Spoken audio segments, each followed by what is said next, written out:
Right, good afternoon then everyone, as we are at the end of another week of trading on Friday the 16th of February. We'll have a look across the calendar. A relatively quiet economic calendar this week, apart from a couple of data prints. With inflation on Tuesday, which obviously is kind of the big hitter on the calendar these days, and a bit out of the UK as well. I say a lot out of the UK, but apart from that, across the rest of the globe, I say relatively quiet.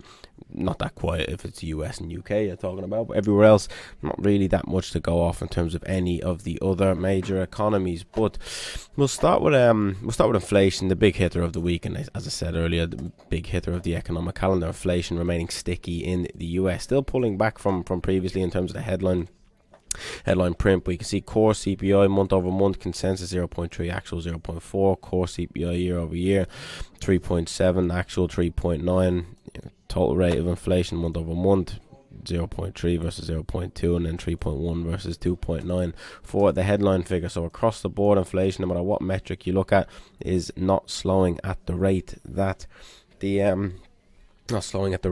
Fed would hope and what markets would hope for. See a big downside across equities. You can see across the S&P 500, the Dow Jones, the Nasdaq, and the Russell on Tuesday. That then sparked a move higher in the US dollar, which is obviously lower in your Aussie, Kiwi, Euro, and Sterling. And then you look towards dollar Swiss, dollar CAD, dollar yen, all pushing higher. But then they had some officials out from the Fed, a couple of speeches after the CPI print, saying that the Fed would look past that print. It could just be a seasonal adjustment, bounce up in inflation. They still do expect it to trend lower again in the coming months. So the markets kind of took that and ran with it, and then started to trade back higher, with the dips being bought quite emphatically. As you can see, the S&P 500, the Dow Jones, the Nasdaq, and the Russell all recouping all of those losses, and even some of them extending past those losses that we saw on Tuesday. Again, buying the dip in equities, no matter what happens, seems the way to play it, has been for the last number of months, and seems to be continuing to be the way.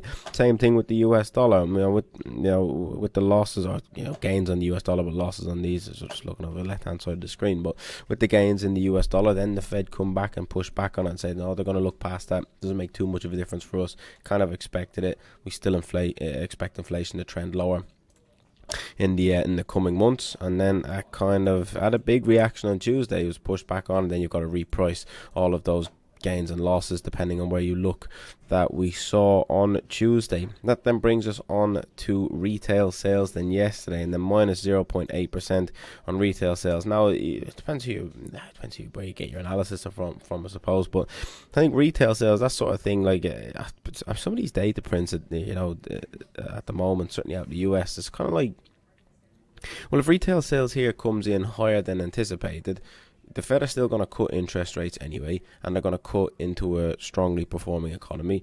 Retail sales are a big component of that, with consumer spending. Obviously, more consumer spending, businesses make more money, and so on and so forth. So if consumer spending remains strong and that comes in plus, well, markets kind of take that as a positive, right? Stock markets can take that as a positive due to the fact that consumer spending is remaining resilient. They're going to cut interest rates anyway.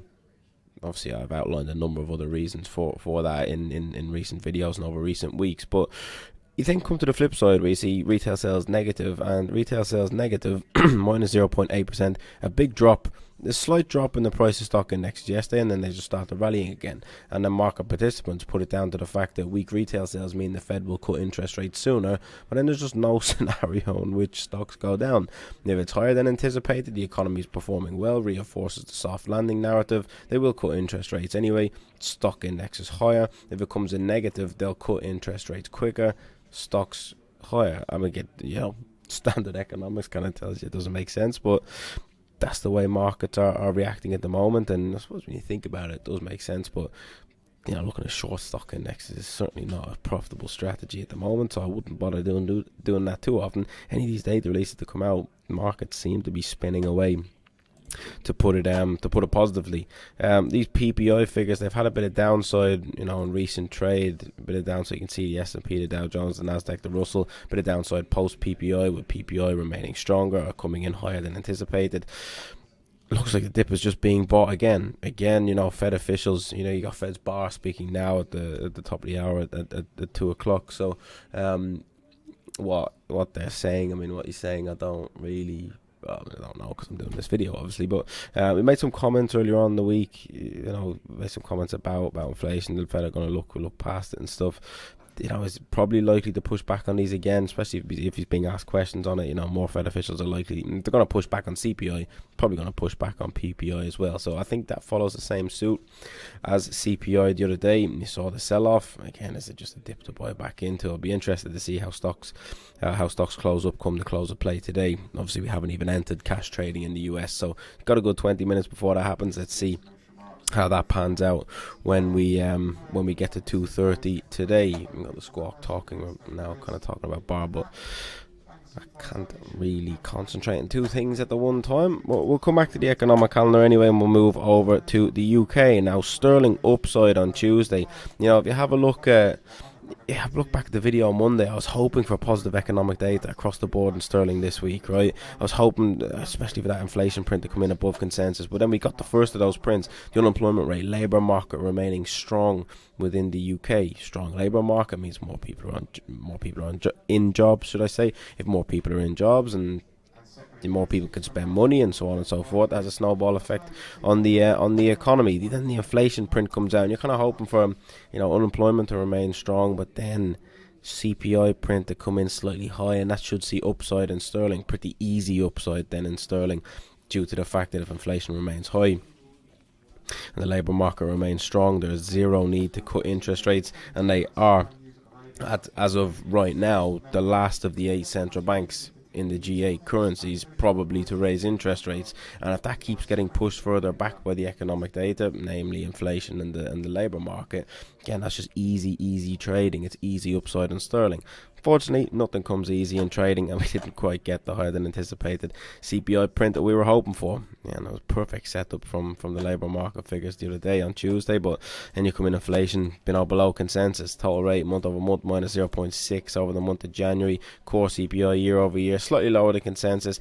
That's still too high though. 5.1% is not good. Inflation rate headline figure 4% versus 4.2%. Again, that's still too high. But this figure minus 0.6% in January. If you keep getting readings like that, inflation will be under control pretty soon. Brings forward the prospect of rate cuts, or certainly the timescale in which we will see rate cuts. You then come into Thursday, GDP figures and technical recession for the UK. Now you've got technical recession in a number of countries around the G8. Do the US follow suit? Maybe that's a question for another day, but certainly the UK economy not performing anywhere near as strongly as the US economy. Technical recession ahead for the UK. Labour market still remains okay, so you've had some comments from some Bank of England officials saying at the moment they've still got work to do on inflation. The labour market remains strong, so that technical recession on Q3 and Q4 of last year, you're not really too concerned about it. If you get a recession and then you get mass unemployment off the back of it, or unemployment rising aggressively off the back of it, well then that's something that you've got to take into consideration. But if you get a slight economic downturn where it's minus 0.2% or something in a quarter, or minus 0.1, it's not exactly negative growth. I mean, technically it is, but it's not a couple of percent down in a quarter, so they won't be too worried with that just yet. Maybe we'll see how Q1 of this year pans out before we get that. So we had a bit of upside in sterling, as you can see if I just flick up the chart.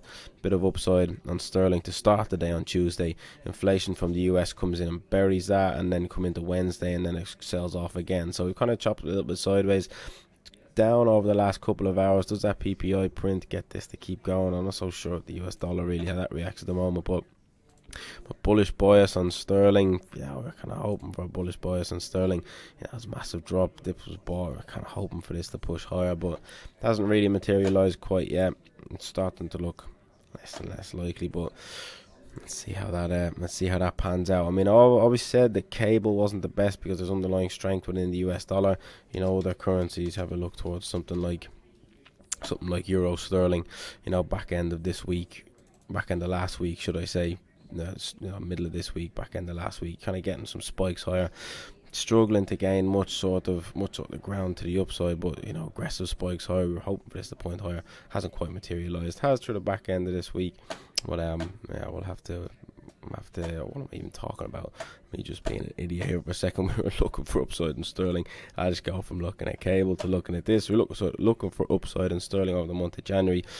Lots of downside in euro sterling, pushing lower. Obviously, this pushing lower is sterling strength, which, if you watch these videos, it was what we were looking for. But yes, past 2 o'clock on a Friday. Maybe I'm not switched on as I should be, obviously. Me looking at this like a bit of an idiot. But anyways, economic calendar for the rest of the week. I say rest of the week, next few hours. Where are we at? Sorry, this is Thursday, this is Friday, then Michigan consumer sentiment. Out at 3 o'clock, that really impact markets too much? I'd say probably not. We got a couple of speeches out. Fed's bar speaking now, Fed's daily speaking a little bit later on. But I think economic calendar is done for this week. Pretty quiet on the calendar next week. Got some minutes from the Fed, minutes from Australia. Inflation out of Canada. Apart from that, not too much really to go off. But we'll have a breakdown of next week on Monday. For now, have a good weekend. Hopefully this week went well. If not, recharge the batteries. Back next week, and hopefully next week goes well for us all.